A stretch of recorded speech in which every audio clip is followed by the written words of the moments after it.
వాక్యం ధ్యానించుకుందాం. స్తోత్రం స్తోత్రం స్తోత్రం తండ్రి, పరిశుద్ధుడ ప్రేమగలిగిన దేవా, మీకే స్తుతులు స్తోత్రాలు తండ్రి. ఎంతవరకు ప్రవేశే వాటి ద్వారా మిమ్మల్ని మహిమపరిచాం తండ్రి. ఆరాధనలో ప్రవేశే మేము మీ సన్నిధికి వచ్చి ఉన్నాము దేవా, మీకు స్తోత్రం తండ్రి. ప్రభాసే అంత క్రమంగా మర్యాదగా తండ్రి మీరు మాలో ఉండి మాతో ఉండి నడిపించి బలపరచండి. వాక్యం ద్వారా ప్రవేశే మీరు మాతో మాట్లాడండి. ప్రవేశే ఎంతవరకు మేము మీతో మాట్లాడండి తండ్రి. ఏసే మీరు మాతో మాట్లాడండి ప్రభు.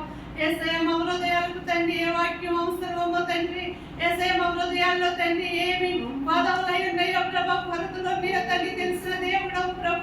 పైకైతే తండ్రి మేము గోపంగానే కనపడచ్చు తండ్రి, కానీ ప్రభు హృదయాలను అంతరంగాలను పరిశోధించే గొప్ప దేవ మీరే వాక్యం ద్వారా మాతో మాట్లాడి మమ్మల్ని బలపరచమని యేసుక్రీస్తు నామములో అడుగుతున్నాను తండ్రి. దేవునికి స్తోత్రం. సామెతల గ్రంథం అండి 18వ అధ్యాయం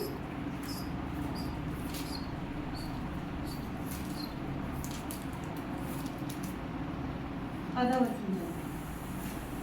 యెహోవా నామము బలమైన దుర్గము, నీతిమంతుడు అందులోనికి పరిగెత్తి సురక్షితంగా ఉండును. దేవునికి స్తోత్రం అండి. యెహోవా నామము బలమైన దుర్గము. యెహోవా నామము ఏంటంటే అది ఒక యెహోవా నామం అంటే అది ఒక పేరు అనుకుంటాం మనం. అదొక యెహోవా అంటే ఒక పేరు, అదే కదండి మన దృష్టిలో మనం అనుకునేది ఏంటంటే యెహోవా దేవుడు ఒక పేరు అయింది. కానీ ఆయన నామం అంట బలమైన దుర్గం అంట. యెహోవా నామము బలమైన దుర్గము. ఆయన నామము బలమైన దుర్గము. ఆయన నామము ఆశ్రయ దుర్గము. ఆయన నామము మన కొండ, మన కోట, మన సమస్తము ఆయన నామమే. నీతిమంతులు అందులోనికి పరిగెత్తి సురక్షితముగా నందురు. నీతిమంతులు, మనం నీతిమంతులమా? దేవుడు చెప్పారు కదా, యేసయ్య పౌలు గారి ద్వారా రాయించలేమనంటే మన లేదు, ఒక్కడును లేడు, అసలు ఒక్కడు లేడు. యేసయ్య తప్ప, దేవుడు తప్ప ఎవ్వరూ నీతిమంతులు కాదు లోకంలో. కానీ మనల్ని ఏమంటారు మరి నీతిమంతులు? ఇంకెవరు వెళ్తాం దేవుడి దగ్గరికి? నీతి లేకపోతే మనం ఎలా వెళ్ళగలం దేవుడి దగ్గరికి? వెళ్ళలేము. కానీ ఈ పాత నిబంధనలో ఈ సొలొమోను రాజుగా రాసిన దీన్ని కొత్త నిబంధనలోకి ట్రాన్స్లేట్ చేసుకున్నప్పుడు మనం దానిలో నుంచి మనం తిప్పుకున్నప్పుడు మనం నీతిమంతులమే. ఎలాగంటే యేసయ్య రక్తం ద్వారా మనం కడగబడ్డాం. యేసయ్య రక్తం ద్వారా మన పాపాలన్నీ కడగబడ్డాయి. యేసయ్య రక్తం ద్వారా మన పాపాలు క్షమించబడ్డాయి. యేసయ్య తన రక్తాన్ని కార్చారు మన కొరకు. ఎందుకు? మన నీతిమంతులుగా చేయడానికి. ఆయనకు తెలుసు మనం నీతిమంతులం కాదని, ఆయనకు తెలుసు మనలో ఏ నీతి లేదని. మన స్వనీతి కానీ, మన స్వచిత్తము కానీ, మనం సొంతంగా ఏదో చేద్దాం అనుకుంటాం. అది కాదండి. మనం చేసి మనం ఏదో సంపాదించుకుని మనం నీతిమంతులుగా మార్చబడలేము, మనం రక్షణలోకి రాలేము. అది మన చిత్తం ద్వారా మనం రాలేదు దేవుడి సన్నిధికి. ఇప్పుడు ఆయన ఏర్పాటులో ఉన్నాం కాబట్టి, ఆయన పిలుచుకున్నారు కాబట్టి, ఆయన మనల్ని తల్లి గర్భంలో ప్రవేశించక ముందే ఆయన మనల్ని ఎన్నుకున్నారు కాబట్టి మనం నీతిమంతులుగా మార్చబడ్డాం. మన నీతిమంతులుగా దేవుని సన్నిధిలో నిలబడ్డాం అంటే అది దేవుని యొక్క నీతి, మన నీతి కాదు. కాబట్టి యెహోవా నామము బలమైన దుర్గము, నీతిమంతుడు అందులోనికి పరిగెత్తి సురక్షితంగా ఉండును. నీతిమంతులు అంటే మనం దేవుని సన్నిధికి వచ్చినప్పుడు, దేవుని నామంలో ఉన్న యొక్క మహిమతో మనం నింపబడినప్పుడు మనం సురక్షితంగా ఉంటాం. మనం సురక్షితమైన లోకంలో ఎవరమైనా బయటికి వెళ్ళామంటే లోనికి రాగలుగుతున్నారా? ఎన్నో చూస్తున్నాం కదండి, మనం ఎన్నో వింటున్నాం, ఎన్నో చూస్తున్నాం. బయటికి వెళ్తున్నారు, రావట్లేదు, ఇంట్లోనే ఉంటున్నారు, సడన్గా అయిపోతున్నారు. అది ఏంటంటే మనం ఎన్నో ఒక ఎగ్జాంపుల్ చెప్తాను. మైకేల్ జాక్సన్ అని మీకు కూడా తెలిసే ఉంటుంది. మైకేల్ జాక్సన్ గురించి మన అందరికీ తెలుసు. తను దేవుడి కంటే దేవుడు నమ్ముకున్న తల్లిదండ్రి దేవుడిని నమ్ముకున్నారు, ఆయన్ని మంచిగా ఆరాధించారు. అలాంటి తల్లిదండ్రులకి పుట్టిన బిడ్డే తను ఏంటంటే గొప్ప డాన్సర్. అయినప్పుడు ఆయన చుట్టూ కూడా ఆయన 150 సంవత్సరాలు బతకాలనుకున్నారంటే. 150 సంవత్సరాలు బ్రతికి నేను ప్రపంచం అంతటా నేను డాన్స్తో ఒక పెద్ద పేరు సంపాదించుకోవాలి, ఒక ఘనత సంపాదించుకోవాలి, ఒక గొప్ప వ్యక్తి ఆహా ఓహో అనిపించుకోవాలని ఆయన ఆలోచన. కాబట్టి ఆయన ఒక ఎముకలు అసలు ఆయనకి ఉండేయో లేదో తెలియదంట, అంతలా డాన్స్ చేసేవారంట. చేతులు కాళ్ళు మొత్తం బాడీ అంతా కూడా ఊగిపోయేదంట ఆయన డాన్స్ చేస్తుంటే. చాలా గొప్ప పేరు. నేనైతే డైరెక్ట్గా మనం చూడం కానీ యూట్యూబ్లో అది చూస్తుంటాం. నేను కూడా ఒకసారి చూసాను. అలాంటి వ్యక్తి దేవుడి మీద ఆధారపడలేదు. దేవుడి మీద ఆధారపడకుండా మందుల మీద ఆధారపడ్డాడు, డాక్టర్ల మీద ఆధారపడ్డాడు. తన చుట్టూ కార్డియాలజిస్టు, న్యూరో సర్జను, డెంటలిస్టు, తర్వాత ఇంకా ఇంకా ఇంకా ఏదో చాలామంది అందరూ ఉండేవారంట. అందరూ కూడా ఆయన చుట్టూ ఉండేవారంటే ఎప్పుడు ఆయన డాన్స్ పలానా ప్రోగ్రామ్ పలానా చోట అంటే వాళ్ళు ఆన్సర్ అయిపోయేవారంట. మళ్ళీ ఎలాగా పెద్ద పరికరాలతో వాళ్ళకి కావాల్సిన ఎక్విప్మెంట్స్ అన్నీ పోల్ చేసుకుని వెళ్ళిపోయేవారంట మందులు. ఎందుకంటే చిన్న నొప్పి వచ్చిందంటే తను వెంటనే, ఎందుకంటే తన ప్రాణాన్ని దేవుడి చేతిలో పెట్టలేదు కానీ తన ప్రాణాన్ని ఏం చేశాడంటే డాక్టర్ల చేతిలో పెట్టాడు. ఈ లోక డాక్టర్లు ఆ డాక్టర్లే బతకట్లేదు. మొన్న నేను ఒక యూట్యూబ్లో చూసాను, ఎంతో మంచి డాక్టర్ అంట, హార్ట్ స్పెషలిస్ట్ అంట, ఎన్నో హార్ట్ సర్జరీ చేశాడంటే, ఎన్నో ఓపెన్ హార్ట్ సర్జరీ చేశాడంటే, ఎంతో మందికి నిజంగా జీవితాన్ని ఇచ్చాడంట. అలాంటి డాక్టర్ హార్ట్ అటాక్ వచ్చింది. డాక్టరే తన చేతిలోనే ఉంది, ఇక్కడ తను ఏం చేయగలడు? అలాంటి తనను తాను రక్షించుకోలేనోడు ఎవరిని ఎలా రక్షించగలుగుతాడు? మన ప్రాణాలు మన జీవితాలు ఏం చేయాలంటే మనం దేవుని సన్నిధికి నీతిమంతులు అందులోనికి వచ్చి పరిగెత్తి సురక్షితంగా ఉంటారంట. మన దేవుని సన్నిధిలోకి పరిగెత్తుకుని వచ్చినప్పుడు మన జీవితాలు సురక్షితంగా ఉండాలంటే మనం ఎక్కడికి రావాలండి? దేవుని సన్నిధికి రావాలంటే ఇంక మనకి ఎక్కడ వేరే ఆప్షన్ అంటూ ఏమీ లేదు, వేరే ఆప్షన్ ఏమీ లేదు. కోడే పిల్లలు రక్షించబడాలంటే గెద్ద కానీ ఏదైనా జంతువు వచ్చి తీసుకెళ్ళిపోయినప్పుడు కోడి ఏం చేస్తుంది? కోడి పిల్లల్ని తన రెక్కలతో కప్పుతుంది. ఆ రెక్కలు పరిగెట్టుకొచ్చి ఆ కోడిలు పిల్లలు పరిగెట్టుకొచ్చేస్తాయి. ఎక్కడికి వస్తాయి? తల్లి దగ్గరికి వచ్చేస్తాయి. ఆ తల్లి ఏం చేస్తే కప్పేస్తుంది, అసలు కనపడలేదు, మొత్తం కవర్ చేసేస్తుంది కోడి పిల్లల్ని. గెద్ద వచ్చినా కాకి వచ్చినా పిల్లి వచ్చినా వాటితో ఫైట్ చేయడానికి చూస్తుంది తప్ప దానికి శక్తి లేకపోయినా వాటితో ఫైట్ చేసి తన బిడ్డలు కాపాడుకోవాలని చూస్తుంది. అలాగే మనం మన దేవుడు మన తండ్రి ఆయన ఆశ్రయము దుర్గమునై ఉన్నాడు. ఆయన సన్నిధికి మనం వచ్చినప్పుడు ఏంటంటే మనకి సురక్షితంగా ఉంటామంట. ఒక రక్షణ కావాలన్నా, మన ప్రాణాలకి ఒక విలువ కావాలన్నా, మన ప్రాణాలు మనం బ్రతకాలన్నా, మనం ఏం చేయాలంటే దేవుని సన్నిధికి రావాలి. మనం కీర్తన గ్రంథం 1వ అధ్యాయం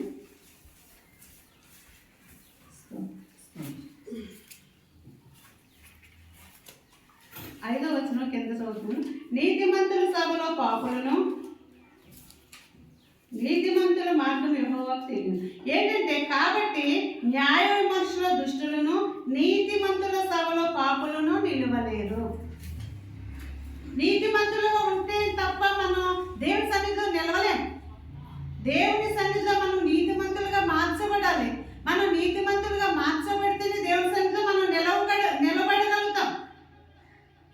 నీతిమంతుల మార్గం యెహోవాకు తెలియదు. మన మార్గాలు దేవుడికి తెలుసు. మనం నడుస్తుంటాం, మనం వెళ్తాం, మనం వస్తాం. మన మార్గాల్లో మనం కాపాడటానికి ఆయన తన దూతలకి ఆజ్ఞాపిస్తారు. మనకి ఎన్నో నిజంగా మనం చాలా ధన్యులమండి. ఎందుకంటే యేసయ్యను కలిగిన జీవితం ఎంత ధన్యులమంటే మనం దేవుని యొక్క మన కాపుదల మనకు ఉంటుంది. దేవుని కాపుదల మనకు ఉందంటే లోకంలో ఎవ్వరు కాపుదల మనకు అవసరం లేదు. వాళ్ళు మనలాంటి మనుషులే కదా. వాళ్ళకే అనారోగ్యాలు వస్తాయి, వాళ్ళకే ఏదోటి వస్తాయి, రాకుండా లేదు ఈ లోకంలో. కానీ దేవునికి ఎందు మనం ఉన్నప్పుడు, దేవుని సన్నిధిలో మనం ఉన్నప్పుడు మనకి దేవుని కాపుదల ఉంటుంది. నీతిమంతుల సభలో పాపులు నిలవలేరు. మనలో పాపం ఉన్నప్పుడు మనం నిలవలేము. మనలో పాపం ఉన్నప్పుడు యేసయ్య అంట పరలోకానికి తీసుకెళ్ళినప్పుడు, మీరు పాపులు, మీరు మంచోళ్ళు కాదు, మీరు అన్ని పాప పనులు చేశారు, మీరు అక్రమాలు చేశారు, మీరు అన్యాయం చేశారు, మీరు వెళ్ళిపోండి అని ఆయన గెంటరంటే మనల్ని పాతాళానికి మనుషుల్ని పాపాత్మల్ని ఆయన త్రోసివేరంట. వెళ్ళలేరంట. ఎందుకంటే దేవుని మహిమను చూసి, దేవుని యొక్క వాళ్ళు చేసిన పాపాలకి వాళ్ళ కాంతిని చూడలేరు, ఆయనలో ఉన్న మహిమను చూడలేరు. వాళ్ళు చూడకుండా వాళ్ళు వెళ్ళిపోతారు. యేసయ్య ఎందుకంటే నా దగ్గరికి వచ్చిన వారు నేను ఎన్నడూ త్రోసివేయను అన్నారు. ఆయన మాట ఇచ్చారంటే నెరవేరుస్తారు, ఆయన త్రోసివేయరు. నీలో పాపం ఉంది, నీలో నువ్వు ఇన్ని అక్రమాలు చేసావు, ఈ లోకంలో ఉన్నప్పుడు నువ్వు ఇంత ఎలా బ్రతికేవు, నువ్వు ఎలా చేసావు కాబట్టి నువ్వు వెళ్ళిపోని ఆయన త్రోసివేయరు. ఎందుకంటే ఆయన వాగ్దానం చేస్తారు. మాట ఇచ్చి నెరవేర్చడానికి, మాట ఇచ్చి తప్పడానికి ఆయన నరుడు కాదు కదండి. మాట ఇచ్చి అంటే నెరవేరుతారు అంతే, ఇంకా సమస్య లేదు. అదొక ఆయన మాట చెప్పారంటే అది నెరవేర్చబడుద్ది. కాబట్టి మనం నీతి మనలో ఉండాలంటే మన స్వనీతి కాదు, మన స్వచిత్తం కాదు. నేను నీతి మంత్రాలుగా ఉండాలంటే అలా చేయాలేమో ఇలా చేయాలి మనం ప్లాన్ వేసుకుంటాం. కానీ మనం ఏం చేయాలంటే దేవుడిని అనుసరించాలి, దేవుడి దగ్గరికి వెళ్ళాలి, దేవుడితో సహవాసం చేయాలి, దేవుడితో సంబంధం పెట్టుకోవాలి. అప్పుడే మనం నీతిమంతులుగా మార్చబడతాం. ఆయన రక్తం ద్వారానే మనం నీతిమంతులుగా మార్చబడతాం. ఆయన యొక్క రక్తంలో ఉన్న శక్తి ద్వారానే మనం పరిశుద్ధులుగా పవిత్రులుగా మార్చబడతాం. అది దేవుని నీతి. దేవుని నీతిగా మనం వ్యతిరేకంగా ఏది చేయడం. మనం అసలు నరుల నీతి ఎందుకు పనికిరాదండి? నరుల నీతి దేవుని దృష్టిలో ఒక మురికి గుడ్డ వల్లే కనిపిస్తుంది. మనం ఎంతో నీతిమంతులు అనుకుంటాం తప్ప దేవునితో మనకి ఏంటంటే సహవాసం చేసినప్పుడు దేవుడి సన్నిధిలో మనం ఆయనతో మనం కొంతకాలం సమయం గడుపుతూ ఉంటే, రోజుకి ఆయన సన్నిధిలో సమయం గడుపుతూ ఉంటే మనం ఏం చేస్తామంటే ఆయనలా మారుతామంట, ఆయనలా ఉంటామంట, ఆయనలా మనం జీవిస్తామంట, ఆయనలా మనం మాట్లాడతామంట, ఆయనలా మనం ప్రేమిస్తాం, ఆయనలా మనం ప్రకటిస్తాం. దేవుడు ఏమన్నారంటే ఒక విషయం, మత్తయి సువార్త 5వ అధ్యాయం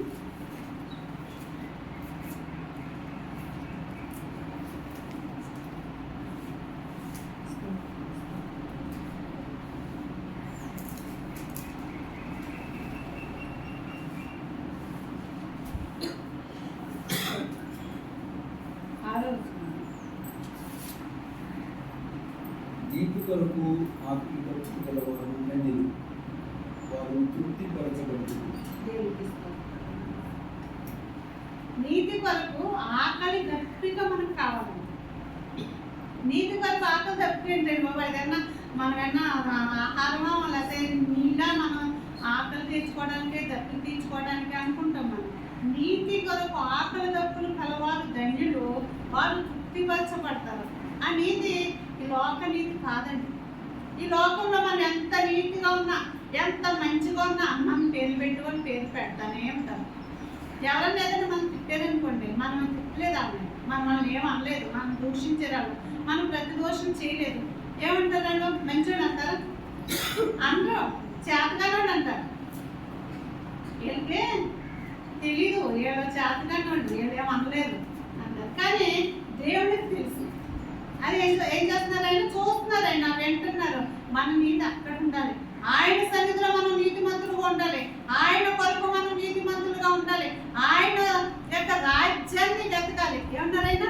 మొదట నా నీతిని రాజ్యాన్ని వెతకండి. మీరు నా నీతిని రాజ్యాన్ని వెతికితే మీకు కావాల్సినంత ఇస్తానన్నారు ఆయన.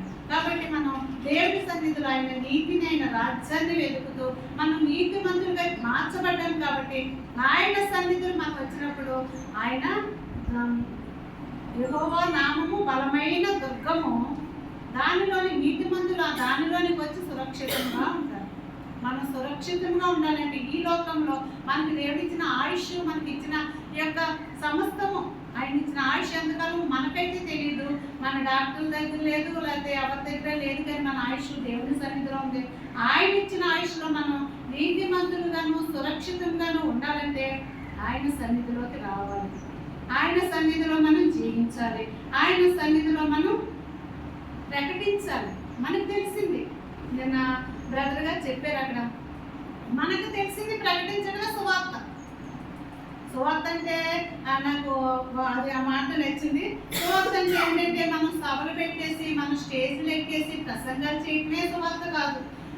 మన పక్కవాడికి మనకు తెలిసిన దేవుని సన్నిధి, దేవుని యొక్క వాక్యాలు చిన్న మాట చెప్పిన సువార్త. సువార్త చేయటం అంటే అది చాలా నాకు నిన్న చాలా అనిపించింది. నిజమే కదా, సువార్త చేయాలంటే దేవుడు స్టేజ్లోకి ప్రసంగా చేయాలన్నారా అనలేదు. శిష్యులు పంపించినప్పుడు ఆయన ఒక మాట చెప్పారు, ఏమనంటే మీ సర్వలోకానికి వెళ్ళి సమస్త ప్రజలకు శుభవార్త చెప్పమన్నారు. శుభవార్త చెప్పమన్నారు అంతే.